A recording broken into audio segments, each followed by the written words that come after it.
Welcome to Valencia, your host for round 4 of the GT4 Winter Series at Circuit Ricardo Tormo. I'm going to do my best. We might struggle a little bit, but I'm going to do my most best to hold the lead and try to control the race, really. Yeah, same as always. Try and get the best result, which is always first. Yeah, starting on the outside, just got to see how it plays out with the elite next to us. But yeah, hoping for another good result. You know, being consistent is always key. I'm not in the fastest car on the grid. I know that for a fact. We're struggling a little bit this weekend with this particular car, but you know the team are doing the best they can to get something good underneath me, and hopefully we can make the race spicy. This weekend seems pretty good. The qualifying was just a bit unlucky with all the gravel on track, but now I think I can show my real speed. First time here, and I've seen this place on TV watching Valentino Rossi race MotoGP for years, so I've always been looking forward to coming here, so it's great fun. It's the Saturday afternoon sprint race, and it's a very good start from the front of the grid from the number 19 Forseti Motorsport machine. Mikey Porter leading the way. He's yet to claim a solo race win in the GT4 Winter Series. Around the outside there goes Joel Mesh. Your pole sitter, Tom Leben, really getting swallowed up there as this race gets underway. So it's Porter we ride on board with here, with that number 11 car of Joel Mesh in the rear view mirror. Then it's Leben, then it's Matt George on his first appearance racing in the series. Nigel Greensaw with a mighty dive there for second in Pro-Am. Great to see Team Barton Racing out here with a Toyota Supra making its first appearance in the GT4 Winter Series. Greensaw, a vastly experienced driver. Alberto Di Martin and Max Huber are at it again. Huber trying to go around the outside of Alberto Di Martin in the AM class scrap. The two NM Racing Team cars are always going at it in this class, and there you saw them really going hell for leather against one another. Tom Leben, meanwhile, in third position for the time being, would love to try and get back onto the top two steps of the podium. Max Huber with another dive on his teammate. I'm sure Neil Montserrat, the team boss, is watching this with his head in his hands. But it is Di Martin that continues to hold that lead. They've got to worry about Under Erdem behind them as well. The top three at AM all in one shot. And here comes Erdem on Alberto Di Martin. Huber is through into the class lead. And now the big BMW from Razoon could be up into second. Yes, it is. Alberto Di Martin then losing 2 positions in one fell swoop. Meanwhile, Marcus Eckler has some work to do here to stave off Nigel Greensaw for the Pro-Am lead. Greensaw to the inside line. Greensaw may well have the position here. Is there still a BMW alongside him as they run through turn 3? Yes, there is. Eckler just about holds on then. Deep though into turn 4. Greensaw squares the corner as they run through 5. The 166 Toyota making life very difficult. Linus Hana's not too far behind as well in third place in the other Emmy Motorsport BMW. Emmy Motorsport joining us for the first time this weekend, and currently they lead the Pro-Am standings. Here's your Cayman Trophy battle. Mikael Sander just ahead of Franz Linden in the battle for the Cayman Trophy lead. Sander looking to stave off Linden, who's fairly new to the world of racing. We've had a change, though, for the Pro-Am lead, because look at that. Through has gone Nigel Greensaw. Greensaw now on the defensive. And the top 4 in Pro-Am very close together, because Charles Dawson isn't far away either. 66 car out wide. Linus Hana now potentially going to find a way past as well. Oh, and that's a big lunge there from Marcus Eckler. It was ambitious. It's not going to pay off. In fact, it's going to demote him down to third place. Linus Hana in the sister Emmy Motorsport BMW gets through. Beautiful shots overhead here of the Circuit Ricardo Tormo. Mikey Porter, with the clock hitting 0, has done just enough to stave off Joel Mesh. And Mikey Porter crosses the line and wins a race solo in the GT4 Winter Series for the first time. Joel Mesh takes second ahead of Leben. Matt George taking 4th place. Great result then. Greensill winning Pro-Am as well. AM Class win to Max Huber, and Mikael Sander leads the Caymans. But the biggest celebrations are down at Forsetti, where Mikey Porter has won solo for the first time. Tell us your reactions. How did it feel to cross the start-finish line and add another win for the season? Yeah, it's great. Always good to pick up another win. My first win for the team individually. So yeah, just a great feeling, and yeah, can't thank the team enough. Now that Mikey's got his first ever GT4 win, I understand you're gonna have to add a tattoo to yourself. Unfortunately, it was a bit of an agreement we had a couple of weeks ago. It was for him and Jamie if they won British GT, but somehow it managed to be revoked for this race. And it's going to be Mikey's choice, right? Sounds that way, yeah. Well, good luck to Mikey's manager then. That sounds like a questionable decision for the young teenager who's going to be able to choose a tattoo. Nigel Greensill winning in Pro-Am AM Class to Max Huber. And in the Caymans, it was Mikael Sander who claimed the win. Delight for him.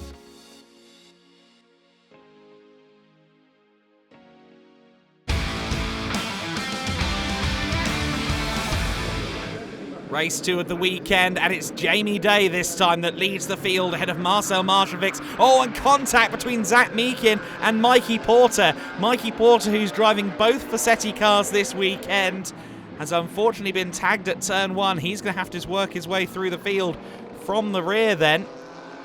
The Pro-Am BMWs in amongst it with some of the Cayman Trophy cars. Those Cayman Trophy cars not quite GT4 spec. I think that's Enrico Ferderer, though, in 5th position. Ferderer very, very quick indeed, and can more than make up for the car's deficits. There is the first ever appearance of the Sug Rennsport Porsche. Good to see them having a good showing, but Harry Barton getting past. Mikey Porter now looking for a way past Tim Peters as well. Peters, the Belgian racer with plenty of national level experience. Mikey Porter, though, fresh off a GT4 Wind Series win. He is going to carve his way through the bottom half of the top 10 fairly comfortably.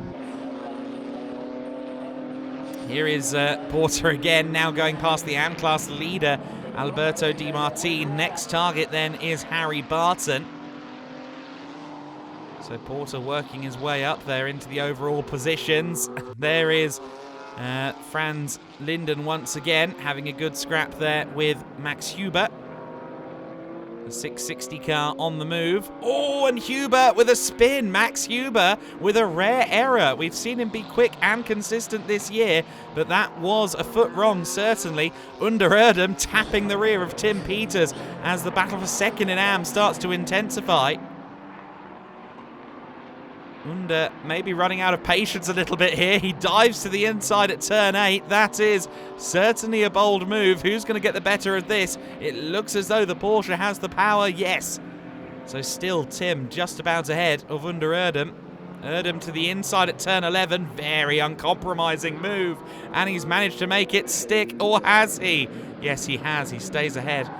Second in class to Erdem. Jamie Day with a bit of a bobble there. Looks like he might be struggling for grip a little bit, and that could be the opportunity that Marcel Marshavix needs. Oh, Marshavix not quite able to get to the inside at turn 2. But Jamie Day is definitely under pressure. We ride on board with Marshavix. Clips the apex at turn 3 as he continues to stalk Jamie Day. Jamie looks like he's having to nurse the car more than push right now, maybe struggling with balance.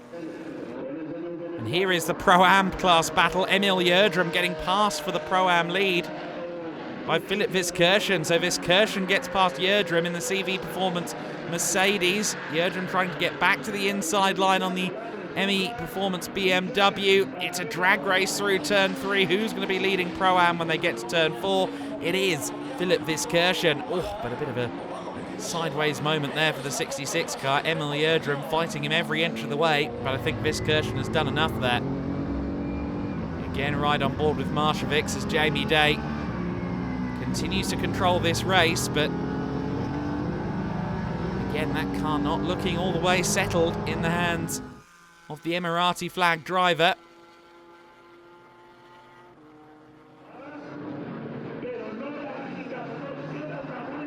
Final lap of the race begins then, and it begins with Marshavix in the rear view mirrors of Jamie Day.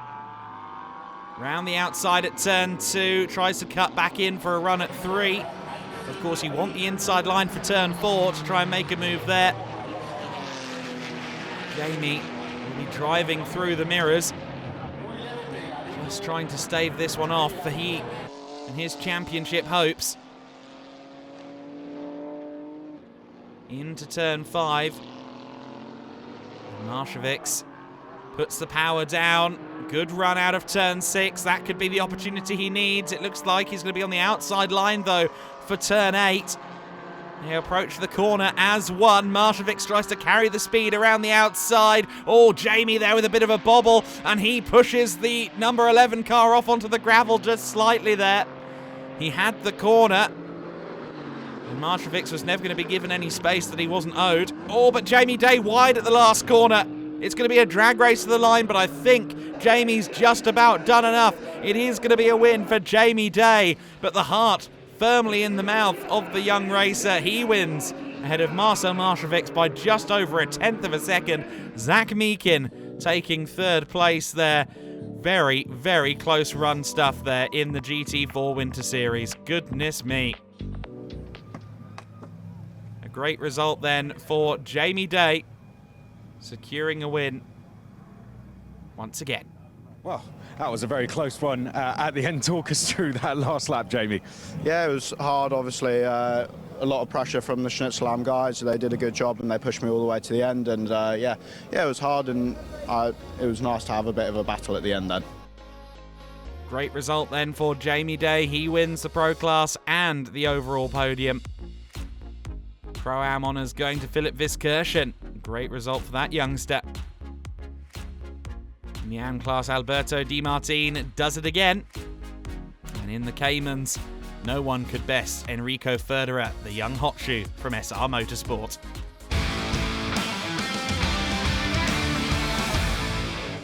Last race of the weekend then, and it's Jamie Day on the inside. And look at Tom Leben all the way around the outside in the Elite Motorsport McLaren. That is very impressive stuff.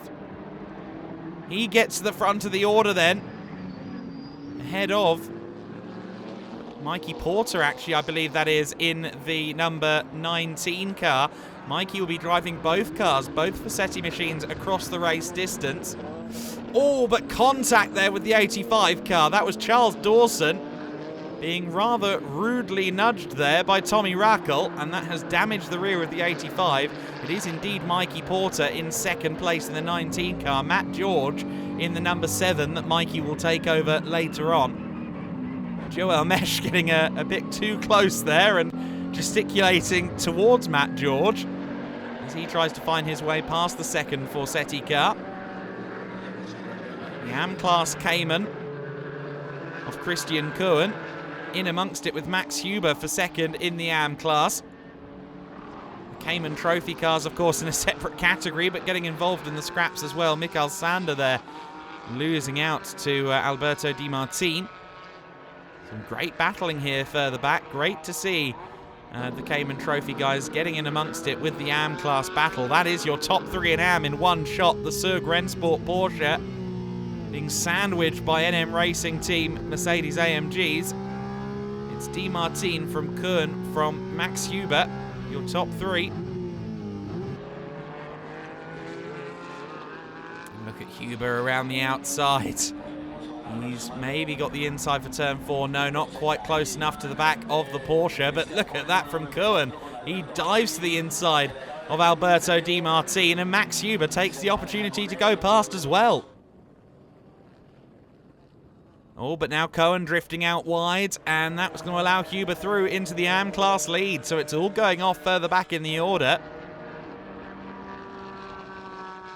Equally, Willi Kuhner is on the back of Franz Linden, who'll hand over to Arne Hofmeister later on. Tom Leben remains your race leader, ahead of Mikey Porter. Then it's Matt George and Joel Mesh still scrapping for 3rd place. But what's happened to Joel Mesh? Straight on at turn 2, though that's an uncharacteristic error. I'm not convinced it was an error as he slows down through turn 4. And I think Joel Mesh is withdrawing from this race again for the 2nd consecutive weekend. the Schnitzelau Mercedes is struck down by mechanical woes. And that really does throw the championship ever further towards Fassetti Motorsport. Christian Cohen up the inside of Mikael Sander. That's for 9th and 10th overall. In fact, sorry, that's Mikael Sander. Now getting overtaken by Max Huber. All really kicking off here as we now go into the second half of the race, post pit stops. And there is the 66 of Viskirchen putting a lap on Christian Cohen. Cohen looked like he wanted to fight the BMW driver there, but they're not fighting for position at this stage. Here's a move for second in Cayman Trophy. Enrico Förderer getting to the inside there of Franz Linden. In fact, that's Arne Hofmeister. So Arne Hofmeister losing out to the young Enrico Förderer. The AM class lead battle may have just been decided. Alberto Di Martin with a better run out of the last corner. Max Huber really got wiggly there coming out of the last turn. It's a drag race to turn one between the two Mercedes AMGs from the Spanish team. Who's going to be leading in AM by the time they get to turn one? It will be not Alberto Di Martin, rather Neil Montserrat, of course. Neil Montserrat taking over for the second half of the race. The team boss is the leader, Emil Yerdrum, limping the car home with damage after Charles Dawson got rear-ended earlier on. But no such dramas for Zach Meekin, who took over from Tom Leben. Meekin will cross the line to win. Elite Motorsport finally getting those results that they've deserved all season on the board. A victory and a full haul of points for Meekin and Porter ahead of Jamie Day and Mikey Porter. And then Mikey Porter and Matt George finishing third. But Zach Meekin and Tom Leben are your winners. Probably been a lot of hard work put in throughout this weekend. I'm sure you guys would like to put in some thank yous. Yeah, everyone apart from Ed. Yeah, everyone else at Elite, but not Ed. Yourself, Zach. I'd like to thank everyone. Me and Ed have some good karaoke when race ended, and I got to thank Tom as well for putting the car where it was. Good karaoke. Any songs you sing in particular? Well, we were singing Radio Gaga, so it's all good. All we hear is Leben and Meekin at the Circuit Ricardo Tormo. They claim the win in the Pro Class and bring themselves ever closer to the top two in the championship. Pro-Am to ME Motorsport, a successful weekend for them. Di Martin and Neil Montserrat win for NM Racing Team in the AM class. And the duo of Neuser and Sander win in Cayman Trophy. That's it then for Valencia. Next up, we head to Aragon for round 5. Make sure you join us on the first weekend of March.